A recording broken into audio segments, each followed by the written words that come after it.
It's not.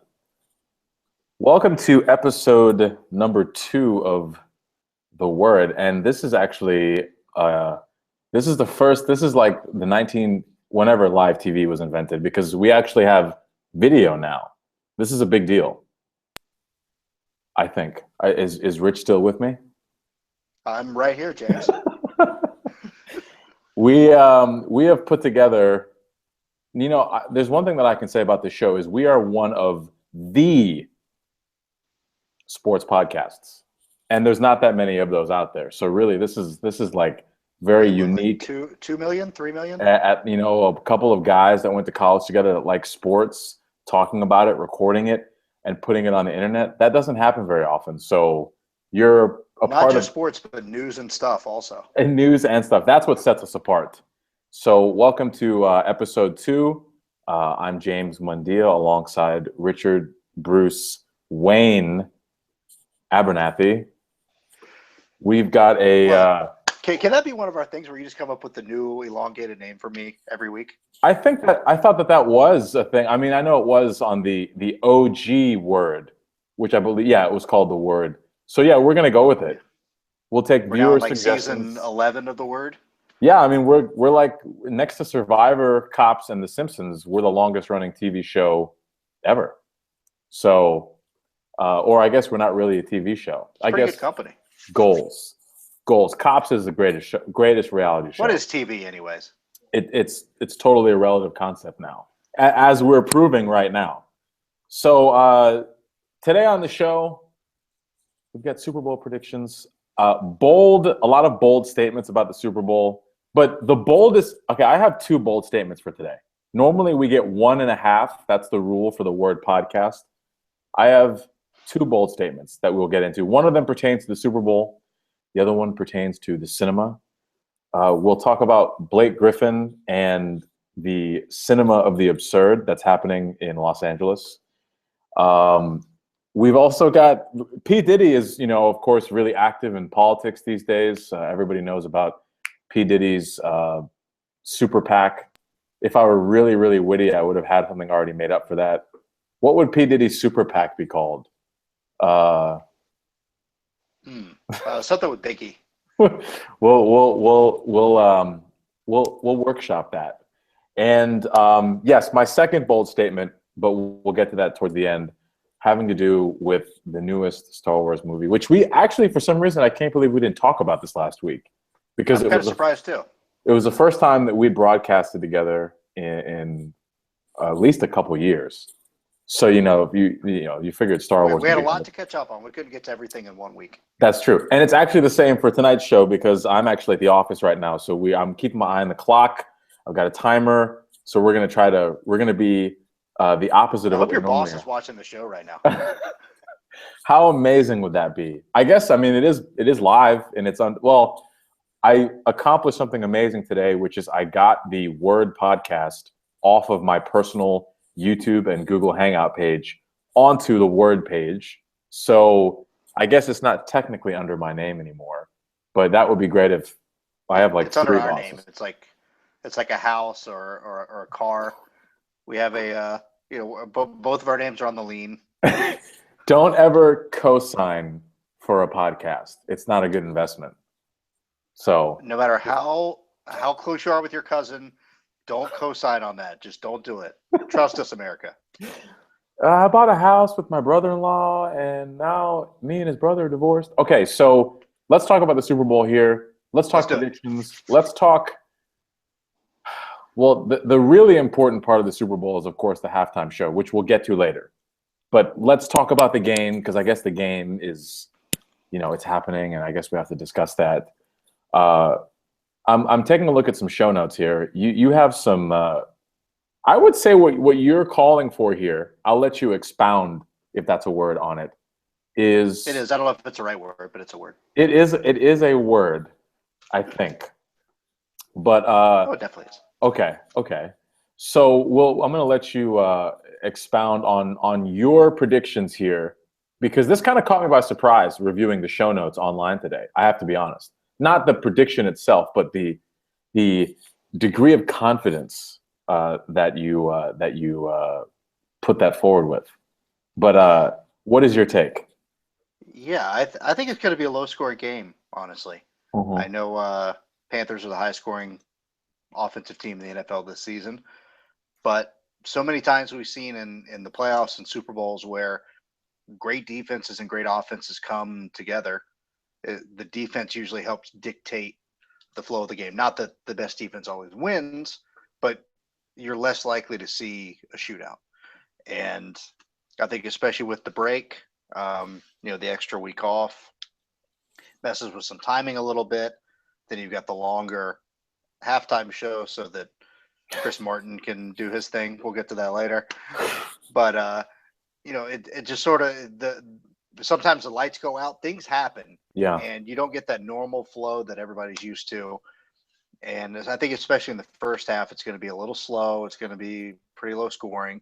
And then, we'll see if that changes a little in the second half. But, as a Panthers fan, I'm nervous. I'm trying to be optimistic without, getting my hopes up. I'm trying to sort of, keep a level head about the whole thing. But Broncos defense is good, man. They can lock you down. They can rush the passer. If they can, the real key is going to be them stopping the run. If the Panthers can't run and they have to pass and they can just pin their ears back and go after Cam, it could be a long night. I have to apologize. First of all, that's a really good take, and I think that is the correct take. I have to apologize. We were having some technical difficulties. That was on my end. Rich's camera was dark, but so it was just me there for a little bit. So hey, nobody needs to see me anyway. No. Well, I was wondering in the green room before the studio, I was wondering why I couldn't. It was showing up not dark or not bright, but we figured it out. So maybe during the first part of that, I don't know. This Google Hangouts thing is really complicated. But okay, to borrow from my favorite YouTube comment of all time for one of our videos, it was pretty funny until the white guy ruined it. Stop. I remember that. And here's the thing about that. We were doing a spoof on the Allen Iverson practice thing. The skit itself was not that great. I don't understand why this guy had to come out of nowhere and, be a typical internet commenter. Although I will say, I mean, can you imagine that though? That was like 10 years ago, and people, that seems like forever ago that people were commenting on our videos in college. I couldn't really fathom that. I still really can't. I couldn't either. Listen, comedy's not easy. And I'm sure because we were college kids, they let us off leniently. There weren't a lot of insults thrown our way. They just said that I ruined it, which might have been fair. I don't think so. Honest. I disagree wholeheartedly. That's a hot take, but we'll discuss that later. But I like your take, and I think that there's this understanding now with the Super Bowl that it isn't always a barn burner, although people would prefer it that way.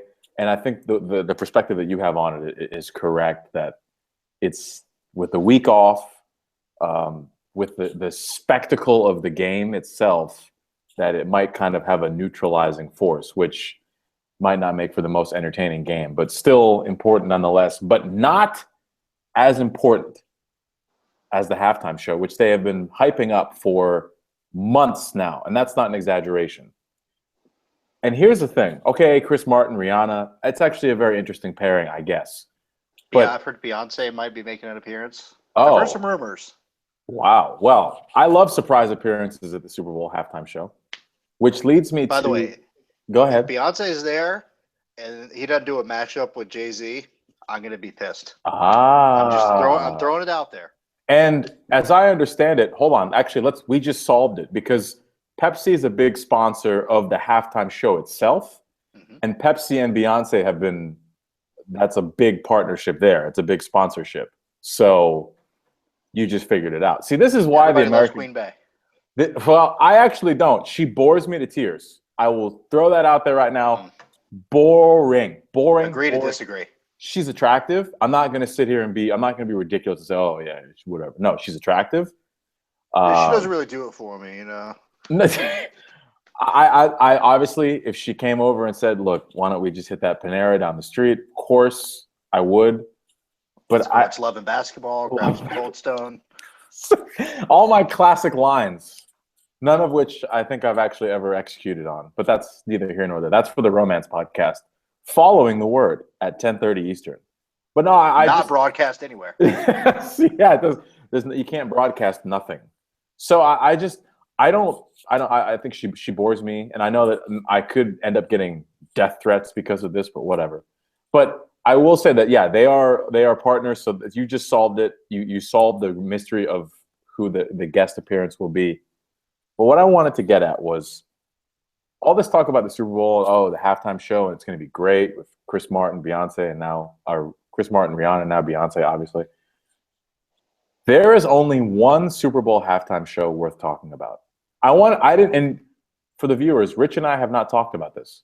We just put our show notes together, but I didn't put the actual content of my bold statement. Number one, what do you think I have as my number one Super Bowl halftime? Any guesses? If you don't have any guesses, that's fine. It's kind of a. I'm guessing there were probably some fire involved. Some what involved? Some fireworks. What? No. Somebody just joined the call. I know. I thought I had it set up so that if people came to watch, that it would mute their mics, but who knows? And now I think you just had to drop a no. You just had to do the Matumbo finger wag to somebody who's actually trying to support the show. Way to go, James. No. They can be on. I just mute their mic so that they can watch, but not. So we don't get any extra audio. It's like a voyeur thing we got going on. I didn't realize we were. Yes, I like to watch podcasts. So it's kind of, I'm just throwing it out there. I don't know if you would guess, but I'm just gonna. I won't make you guess. It's kind of how many. There's so many to pick from, right? 50. Probably your girl Katy Perry. Wow. Okay, so it was that easy. Okay, fine. That was the best Super Bowl performance ever. There's no question. Okay, there's just no. It's not even debatable.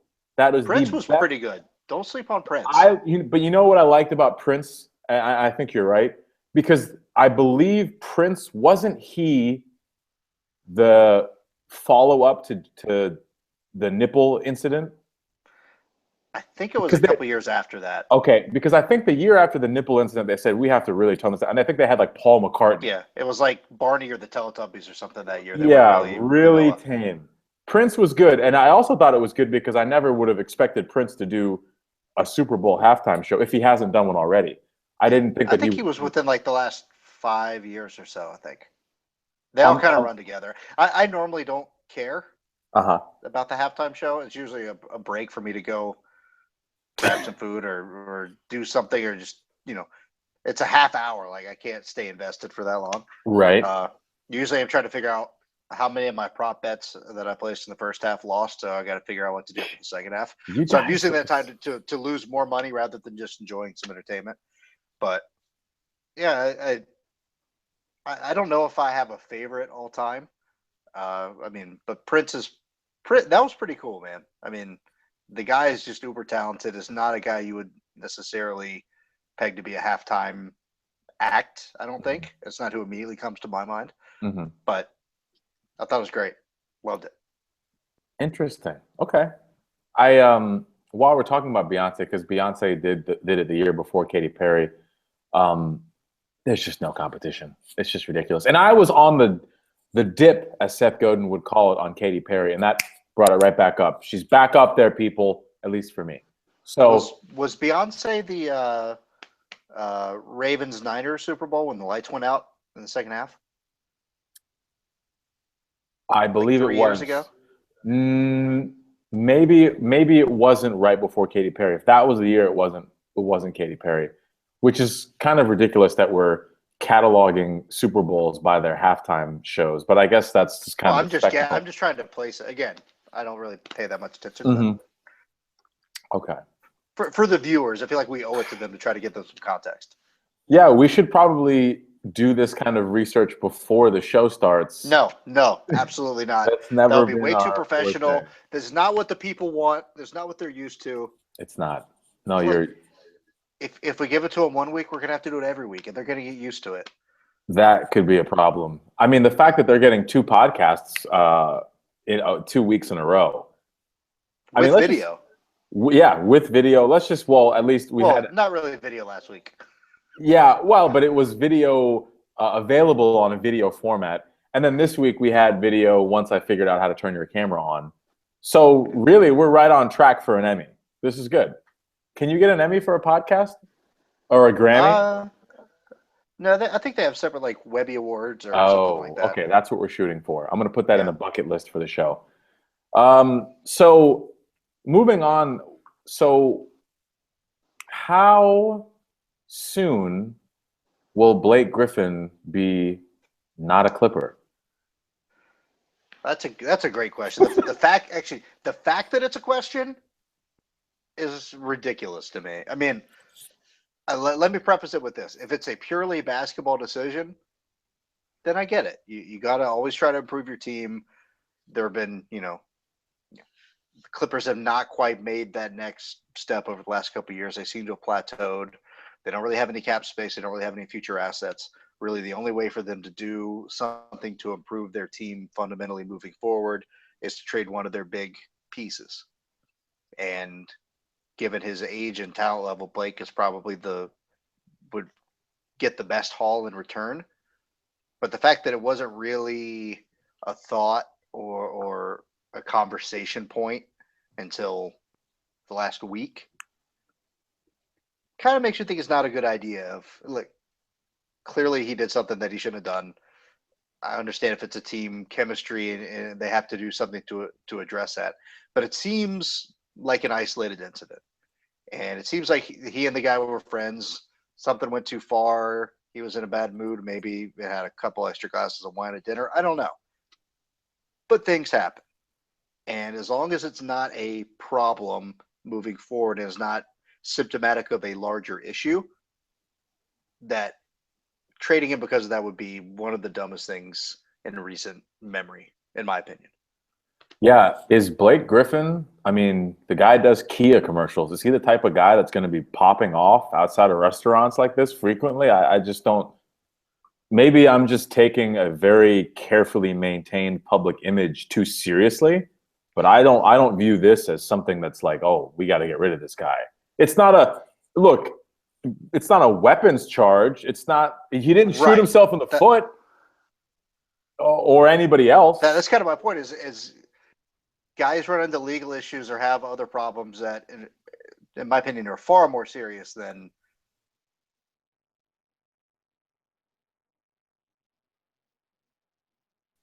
and has had ramifications that have impacted, him and the team and their season. You don't just trade the guy away because he made a mistake. Not for something like that. Right. Now, Blake doesn't necessarily have the best reputation around the league amongst opponents.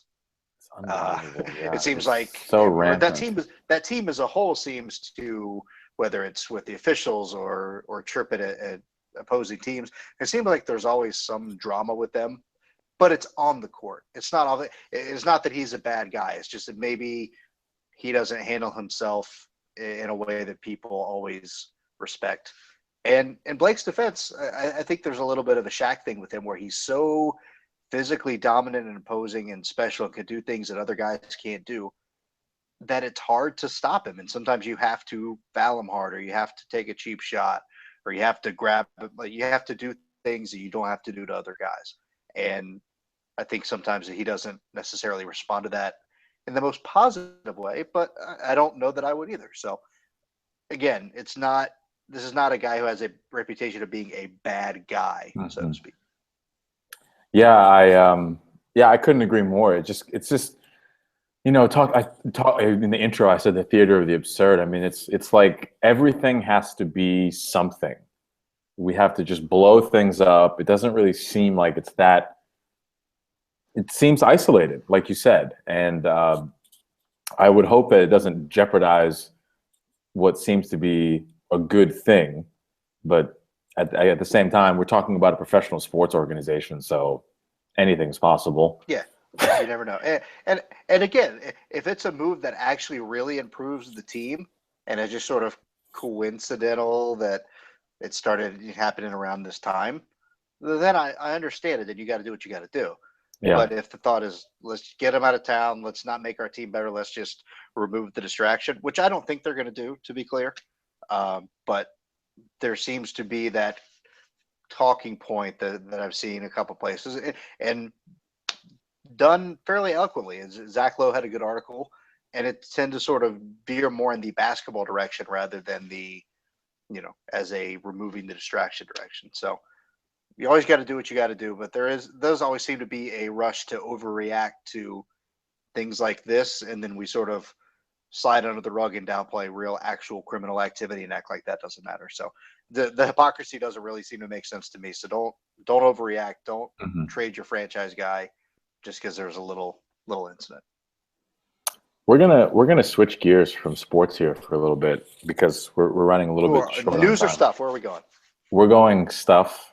Okay, I like it. And I have to squeeze this in because we have a lot to get to. We'll see if we can get to the other stuff. But again, going through our show notes this afternoon, shout out.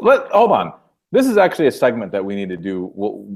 We'll formalize it later. But we want to give shout outs to just amazing things that are happening in the world and people. But let's just shout out to the internet real quick, okay? Because we're able to do this show in because of the internet. Thank you, internet. Appreciate it. Thank Al Gore. Mad props. I mean, shout out to you, Al Gore. Maybe he'll jump in the race. Why? And Mark Cuban. By the way, too. No Iowa spoilers. I'm not by TV. I'm taping the entire caucus. I'll do a VHS tape at home. One of those 8-hour tapes. And you put it on the low quality mode. So oh my gosh, I can't. So shout out to the internet because we were able to collaborate and put this show together during the day using Trello. I'll have to give them a shout out on Twitter too. Not on company time for either one of us, to be clear. Seriously. And so but in the show notes I was reviewing and we came to I posted my take on the new Star Wars movie. And Richard posted his take, and they are differing, which is good. But here's what I will say. Isn't that? Don't we have to do that? Isn't that part of the? I think that's part of the format. Yeah, it doesn't work if we agree. Yeah. All I'm going to say is this. So shout out to the internet for letting that happen because it makes us, gives us the ability to actually do this stuff. But I'm going to go ahead and say it. The Star Wars reboot, and it was a reboot, okay? Was unbelievably disappointing. And I'll go a step further and say I have not been this disappointed by a reboot of a large franchise. We can't really call it a comic book franchise like this, like Superman and Batman, even though there is a large comic book presence for Star Wars. Dark Horse Comics, great comic series through that company. The most disappointing since the original Superman with Brandon Routh or whatever his name is with Rachel McAdams. Was Rachel McAdams in that movie? I don't even know. Anyway, it was terrible. I don't remember. The Brandon Routh one? Yeah, that's his name, right? He was a soap opera guy, and then he did Superman, and then now he does Flash, even though he doesn't play Superman. Anyway, whatever. So, yes, here's why it was disappointing. Look, not sucking is not good enough. I get it. We were beaten down by the prequels, and you had high expectations. No, I had low expectations. I really did for Force Awakens. I thought it was marketed well. I got a little bit excited because the final trailer was great, the full-length trailer. But no, I still knew I'm not going to get burned like I did at Episode 3. I remember talking to my buddy Robbie. I was like, oh, Episode 3. He convinced me. He's like, all right, look, this is the final one. They've got to get it right this time. The trailer looks good. I go in there, and I'm just like, this is laughable, like laughably bad. And even, what's his name? Ewan McGregor is like laughing in one of those scenes. Go YouTube it. Well, we haven't figured out how to put YouTube on this show yet. But there's a YouTube scene where he's like, he can't even deliver this terrible dialogue because of how bad it is. In fairness to Ewan McGregor, he thought he was in an SNL skit with Jimmy Fallon, and he was supposed to laugh. So you can't hold it fully against. I'm not holding it against Ewan. No, I'm just saying that movie was terrible. But the Force Awakens. Look, It was good, and it didn't stink. But that's like, okay. There were a few moments where I almost was like, oh yes, all right, where the magic is back. Actually, there's only one, and it was when Finn and Rey do the Millennium Falcon. By the way, spoiler alert. Okay, so if you haven't seen it, don't listen to this. Don't give away the big one. No, I won't. But I'm saying Finn and Rey are in the Millennium Falcon. They're doing their thing, and she's flying and he's shooting, and then they come down into the main part of the ship. I don't know what you call that. And they're like talking over each other. They're so excited. And that was the only part of the movie where I was like, oh, okay, this is kind of cool. Like they're like, the magic is back. And then it just fizzled. It was a lot of setup and exposition, I thought, for the most part. Which is fine. And I'll say this. I liked it. I thought it was good. I enjoyed it. I had reasonably low expectations. And I thought it was good, but I wasn't just completely blown away. It felt like a more sort of, again, a reboot of A New Hope. It had a lot of similar themes, a lot of similar storylines. Mm-hmm. You see storylines going off in a couple different of the, the same directions. And I liked it. I thought it was good. I enjoyed it. It was definitely worth my time and my money. And I'm sure I'll watch it again many times over. Was I blown away? No. But I think I liked it more than you did. I thought it was good. I enjoyed my cinematic experience. Yeah, I don't know, man. And it's funny because I watched it and I had that uneasy feeling that I had after I watched Dark Knight. And eventually I came to really like Dark Knight. But when I watched You didn't like it, Dark Knight initially? Yeah, no, I wasn't Podcast sure. Is done. We're canceling No, the podcast. listen, I wasn't sure. And so I watched it again the next night because I'd actually promised two different people I'd watch it with them. So Two dates. You had like an old like Family Matters. You were Eddie with 2 dates. And you had to figure out how to do it. And I had a high top fade and circular sunglasses. No, and I watched it the next night, and it didn't do anything for me. It didn't make me like it more or hate it more. So I went years, and then I finally am like, now I like it way better than Dark Knight Rises. That's for sure. Oh, and I agree for sure. Yeah, I mean, come on. A lot of plot holes in Dark Knight Rises. Yeah, that's another podcast. That's a whole nother conversation. That's the fun part of Dark Knight Rises is watching all this nonsense that I enjoy. But the movie itself, it's like, So I had that uneasy feeling I had after Dark Knight where I was like, all right, is this good? Like, do I like this? And it took me years. So maybe that'll happen with Force Awakens.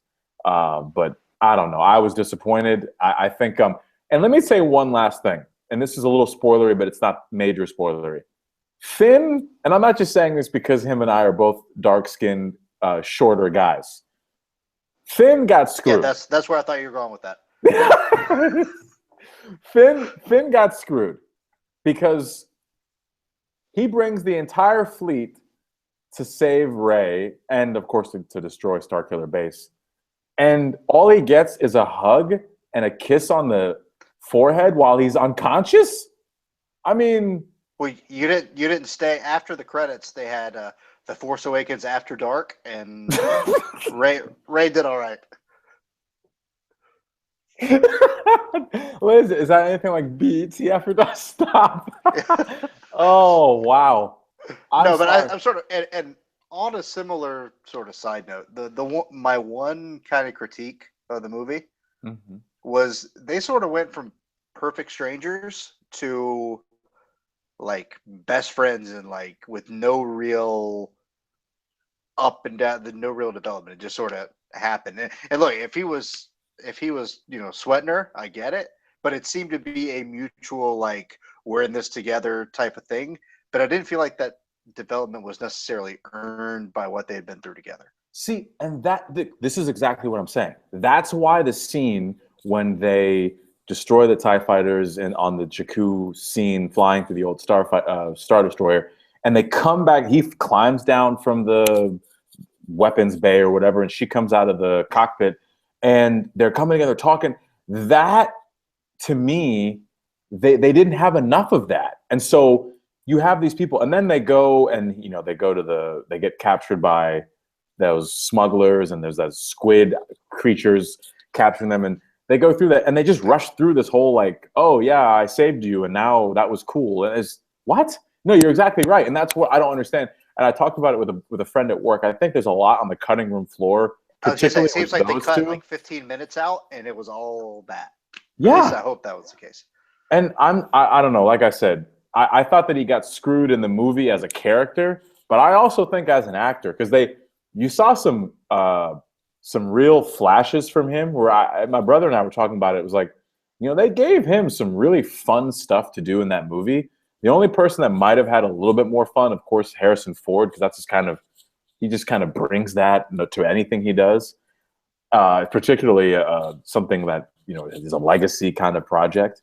But they gave John Boyega these kind of fun lines and the droid please and all this stuff, but it was almost like they teased us like, oh, this guy's funny, he's got something going on here, and then it just stops. So I don't know. Well, they got like 8 more movies with him in it, so we got plenty of time to get to know Finn. Look, I'm telling you, I'm going to be so harsh on episode 8. I don't even want to talk. I can't get too. We already have reached the fanboy threshold. I'm getting an alert on my computer about it. Yeah. So let's move on. Let's close out here. Can I do one more Star Wars thing real quick before we move on? Yes. Keep it to 10 seconds. Yes. Adam Driver, thumbs up or thumbs down? Oh man! So you said it was going to be 10 seconds, and I'm trying to wrap it up. So we're going for another hour. We're going for another hour because I don't understand. I loved it. I thought it was a great casting call.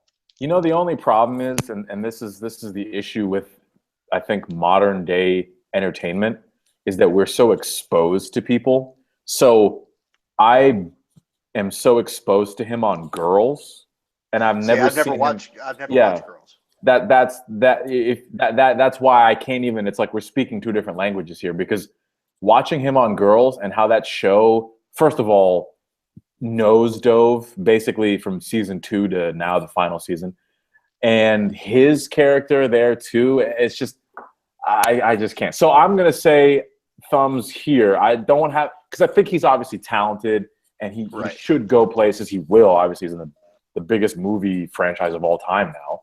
But I just. What about you? You're saying thumbs up? Yeah, I was pro. I liked it. I thought it was a good. I haven't seen him in a whole lot. Yeah. I have watched This Is How I Leave You on HBO like 5 times already. Okay. Sort of like a new. Speaking of reboots, it was kind of like a big chill type of reboot. Okay. So I wasn't exposed that much, but I thought it was I thought he had a good. I was like, oh yeah, that's, again, not to spoil, that's who that person would be, and that's how he would be like. Yeah, and I think, you know what, and my buddy was texting me after, another fanboy. We're texting, and I was like trying to talk about the same topic, and he said, well, it makes sense for the character to cast him. Yeah. And in that sense, yes, I just am bringing all this other baggage and not really understanding what they're trying to do with him, at least totally. So anyway, let's move on from Star Wars. Where do you want to go with this? Because we got to wrap it up here. Let's say I've got about 5 minutes here. Where do we stand on? Do we want to go with P Diddy's presidential ambitions? No, let's hold that. We can talk a little politics next week. Okay. Since we can't do any spoiler alerts for Iowa. Yeah. I'm taping it. Yeah. So I kind of want to hit on my my green room thing. So money. I saw that in the NNO today, or whatever newspaper was out. I think it was the NNO. And yeah. Oh man.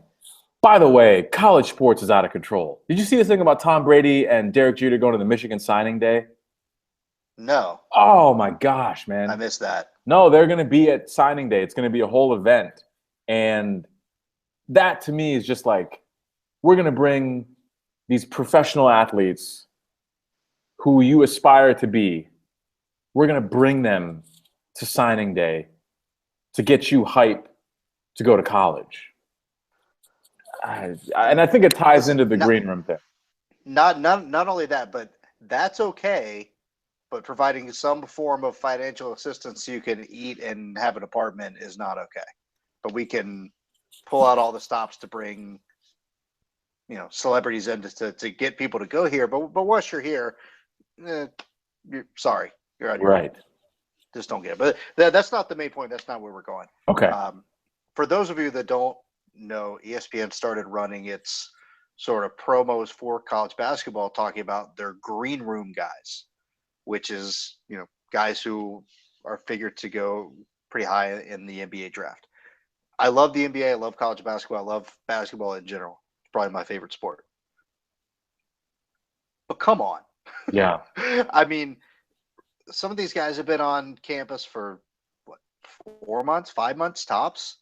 And as a way of promoting the college game, it's about how they're going to be good in the NBA. And look, if it comes up in conversation, you're talking about, this kid is incredible, he's going to be a good pro someday. I don't have a problem with that. But if that's your whole brand marketing campaign to get people to watch college basketball, which is just, hey, get to know these guys before they go to the NBA, and that's how you put it forward, it just leaves me feeling wrong. It just doesn't sit well with me. Even though I love both sports individually, that's not how I want to see the game promoted. I think it brings us to a larger point, which is something that made me want to start doing this podcast again. And we'll talk about it off air. It has kind of initiated another project that I'm working on along the same lines, which is that ESPN is out of control.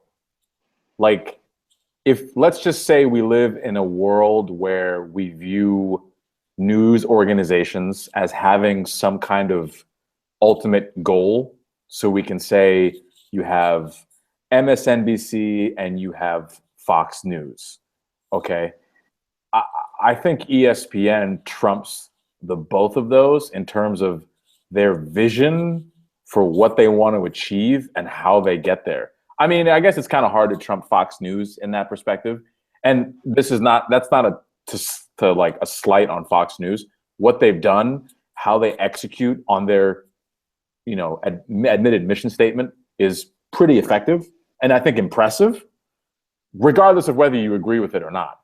But I think so it's hard to trump that. But I think ESPN takes the cake nowadays. I mean, we're almost desensitized to Fox News a little bit. Like, we almost kind of like, you either with it, you're like, okay, I'm about it or not. But ESPN has this like cultural reach. I'm trying to think of the right word, where it just is like tributaries going everywhere, tentacles, Right. And the ESPN thing, I mean, that's a larger, nuanced conversation that I think we should have another time.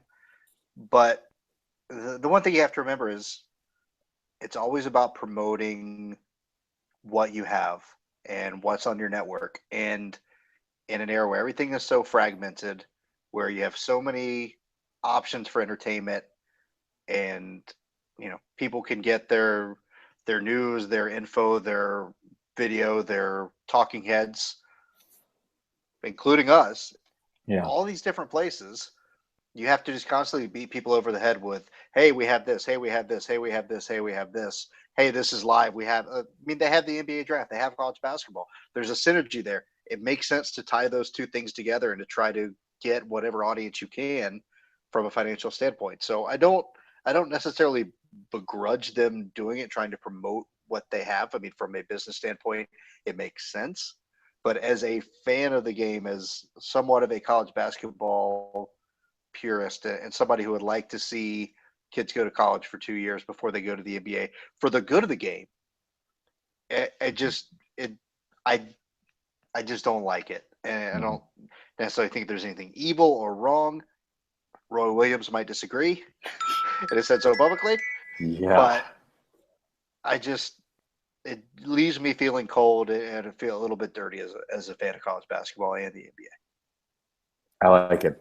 Okay, we've got to wrap up. I've got to get back to a desk here. So let's do this. We're going to finish with Super Bowl scores. You already kind of previewed yours in the show notes, but I'll let you share that with the audience. And then we will say goodnight. I'm going to go first. I'm going to go Panthers 28, Okay. Denver 17. Okay, just to Okay. repeat for Panthers 28, Denver 17. Okay, I'll let you with yours, Richard. I think the magic number, and Mhm. I don't work for CTU, but 24 is a magic number. Wow. And I think if the Panthers can score 24 points, I think they'll win the game. Okay. I'm going to go Panthers in a weird score, 26. I like it. Yeah, smart. Super Bowl, you never know. Special teams, yeah. Safety, you never know. Yep, good. 26-14 Panthers. Ooh. And bold statement, and not for poor play, Cam Newton is not your Super Bowl MVP. Wow. See, this This is why feels like one of those random, or not random, but this is like Ted Ginn has 2 catches for 109 yards and 2 touchdowns. Yes. And has like a big punt return or something. It just, if I know everything's trending towards Cam regular season MVP, maybe it's this time. I just have a feeling it's going to be one of those kind of random, like when Deion Branch won the MVP when the Pats won the Super Bowl. That type. It just feels like one of those type of games today. I like it. I like it. Okay, everybody. Thank you for joining us on episode 2 of The Word. You can join us next week on Monday. We are live 9-ish. Big Monday. Big Monday. We will recap the Super Bowl. We'll recap Rich and I's political ambitions because we are actually going to be campaigning in New Hampshire, pretty hard this week. And let's talk about how you get in contact with us. You can subscribe to the Word Podcast, which is a YouTube channel. So we're working on the podcast part. You can also join us on Google+. At some point, this will be formalized on a website somewhere. We're just getting our feet wet. We're getting our sea legs. Mm-hmm. We're figuring it out as we go along. So if there's anything you guys want, any suggestions you have for the show, please reach out. Let us know. It's a show for you guys. A show for us. We're a family here at The Word. Yes. It's always been that way. We like to have viewer interaction. We're going to start unrolling some new things down the line, and the show is going to improve and expand. Much like an NFL team, what you see in week 2 is not the finished product. We're going to get there, people. Stick with us. Keep watching. For James Bundia, I'm Rich Abernathy. Thanks for watching The Word. We'll see you next Monday.